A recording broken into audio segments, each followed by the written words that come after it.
ఈ వారం ప్రేక్షకుల ముందుకు వచ్చిన మా ఇంటి బంగారం సినిమాలో సమంత రూత్ ప్రభు ప్రధాన పాత్రలో అద్దరగొట్టారు.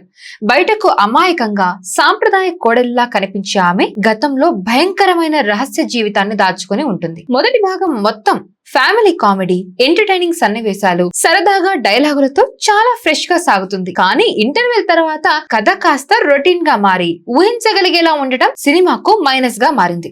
అయితే సమంత నటన మాత్రం సినిమాకు ప్రధాన బలం. ముఖ్యంగా చీరకట్టులోనే చేసే యాక్షన్ సీక్వెన్స్ లు ప్రేక్షకులను ఆకట్టుకుంటాయి. సంతోష్ నారాయణ్ బ్యాక్గ్రౌండ్ స్కోర్ కూడా మాస్ మూమెంట్స్ ను మరింత ఎలివేట్ చేసింది. ఇక సమంత ఒక అమాయక గృహిణి నుంచి పవర్ఫుల్ యాక్షన్ హీరోయిన్ గా మారే విధానం చూడదగ్గ అంశం. మొత్తంగా చెప్పాలంటే మా ఇంటి బంగారం ఫస్ట్ హాఫ్ ఎంటర్టైనింగ్ గా ఉండగా సెకండ్ హాఫ్ సాధారణంగా అనిపిస్తుంది. సమంత అభిమానులకు ఫ్యామిలీ యాక్షన్ కామెడీ ఇష్టపడే వారికి ఇది ఒకసారి చూడదగ్గ సినిమా. మా first reel channel rating 3.25 out of 5. ఇలాంటి కంటెంట్ కోసం మా ఛానల్ ని ఫాలో అవ్వండి.